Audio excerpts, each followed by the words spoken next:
Social মিডিয়ার মধ্যে বসে, চার দেওয়ালের ভিতরে বসে একটা সুন্দর করে ভালো ক্যামেরা দিয়ে ভিডিও করে এডিট করে ছেড়ে দেওয়াটা সহজ, কিন্তু একজন ভালো আলেমের সামনে ওই জিনিসটাকে বিদআত নাজায়েজ প্রমাণ করা অনেক কঠিন। অসংখ্য বড় বড় সাহাবীদের থেকে শবে বরাতের হাদিস বর্ণিত রয়েছে। শুধু সিদ্দিক আকবরের কাছ থেকে যে হাদিসটি বর্ণিত রয়েছে, 20টির অধিক বড় বড় নির্ভরযোগ্য কিতাবের মধ্যে হাদিসটি বর্ণিত রয়েছে।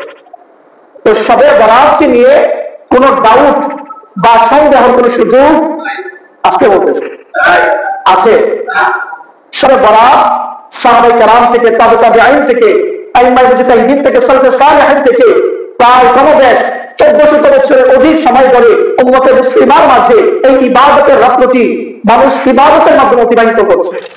কোরআন বলছে, ওয়ামান আযলামু মিম্মান মানা মাসাজিদাল্লাহ আই ইউযকারু ফিহা ইসমুহু, যে ওই ব্যক্তির চাইতে বড় জালিম আর কে হতে পারে যে আল্লাহর বান্দাদেরকে আল্লাহর ঘর থেকে বারো প্রদান করে, যে আল্লাহর বান্দাদেরকে যারা মসজিদের মধ্যে সেটাও বন্দী করছে, নামাজ পড়ছে, এমনও শোনা যায় যে বলা হয় মসজিদকে তালাইয়া রাখবেন, যে মসজিদকে বোমা না হয়।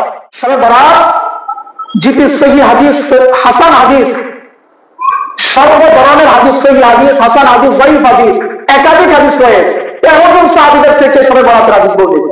কয়জন সাহাবী? 13 জন সাহাবীদের থেকে। আর শবে বরাত ফজিলতের রাত্র, কোন সহিহ হাদিসের দরকার নাই। যেখানে সহিহ হাদিস রয়েছে, সহিহ হাদিসের দরকার নাই। ফাজাইলের ক্ষেত্রে যায়িফ হাদিস, দুর্বল হাদিস সকল উম্মতের ঐক্যমত হলো ফাজাইলের ক্ষেত্রে দুর্বল হাদিসের গ্রহণযোগ্য। কিসের ক্ষেত্রে? ফাজাইল। এখানে সহিহ হাদিস আছে, হাসান হাদিস আছে। আপনি মুসলমানদের থেকে আল্লাহর বান্দাদেরকে আল্লাহ থেকে দূরে সরাচ্ছেন। আপনার নিয়ত কি? আল্লাহ তাআলা এদেরকে থেকে আমাদের দেশ, জাতি, উম্মতে মুসলিমাকে হেফাজত করুন। তো আমরা এই রাত্রিতে যেন ঘুমিয়ে অতিবাহিত না করি।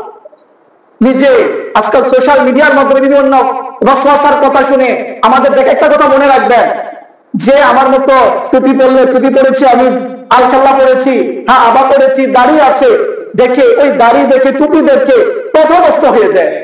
সোশ্যাল মিডিয়ার মধ্যে বসে, চার দেওয়ালের ভিতরে বসে একটা সুন্দর করে ভালো ক্যামেরা দিয়ে ভিডিও করে এডিট করে ছেড়ে দেওয়াটা সহজ, কিন্তু একজন ভালো আলেমের সামনে ওই জিনিসটাকে বিদআত নাজায়েজ প্রমাণ করা অনেক কঠিন।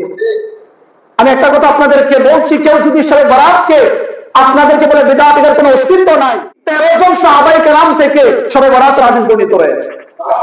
যদি কেউ না পায় আমাদেরকে আছে, আমরা সিয়াসিত্তা থেকে দেখাবো, তিরমিজি থেকে দেখাবো, সুনান ইবনে মাজাহ থেকে দেখাবো ইনশাআল্লাহ।